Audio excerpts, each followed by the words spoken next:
សូមអបអរសាទរវីរៈកងទ័ពកម្ពុជាដ៏អង់អាចក្លាហានបងប្អូននៅថ្ងៃនេះព័ត៌មានពីសមរភូមិទិសប្រាសាទតាកបីប្រាសាទតាខ្នាទិសអានសេះគឺយើងបានលើព័ត៌មានថាខាងកម្ពុជាបានបាញ់ BM21 គឺធ្ងន់ហើយចំមែនតែម្ដងព័ត៌មានថ្ងៃនេះគឺលើថាខាងកម្ពុជាបានបាញ់ចំ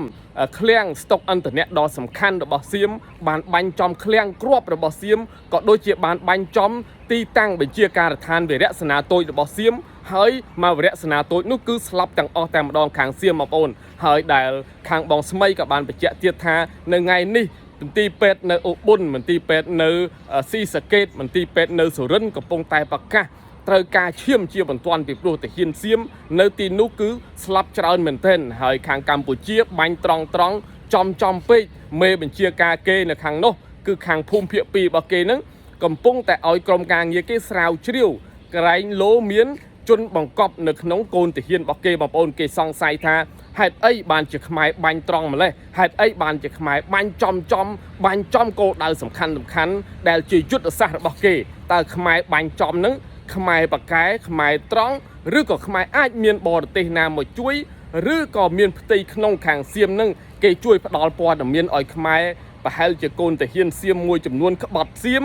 ដែលផ្ដល់ព័ត៌មានឲ្យខ្មែរឲ្យទីតាំងឲ្យខ្មែរបាញ់ចំឬក៏យ៉ាងណាប៉ុន្តែសម្រាប់ខ្ញុំជឿជាក់ខ្ញុំមានមោទនភាពលើកងកម្លាំងរបស់យើងលើវីរៈកងទ័ពរបស់យើងថាអ៊ំពូបងរបស់យើងពិតជាបាញ់ត្រង់មែនហើយបានល្បីល្បាញមែនទែនព័ត៌មាននេះគឺកំពុងតែផ្ទុះក្តៅហុយនៅល្ងាចម៉ោង3ម៉ោង4ល្ងាចថ្ងៃទី14ធ្នូនេះបងប្អូនសូមជួយ share ទាំងអស់គ្នាបងប្អូនអាច comment បងប្អូនអាចឃើញ page បងស្មីឬក៏បងប្អូនអាច comment ពាក្យលើកទឹកចិត្តមួយចំនួនហើយខ្ញុំពិតជារំភើបមែនទែនខ្ញុំជឿថានៅក្នុងសមរភូមិទិសផ្សេងទៀតក៏កម្ពុជាកំពុងតែទទួលជ័យជំនះជាបន្តបន្ទាប់ដែរបងប្អូនហើយបងប្អូនខ្លះនិយាយថាវីរៈកងទ័ពរបស់យើងបកែ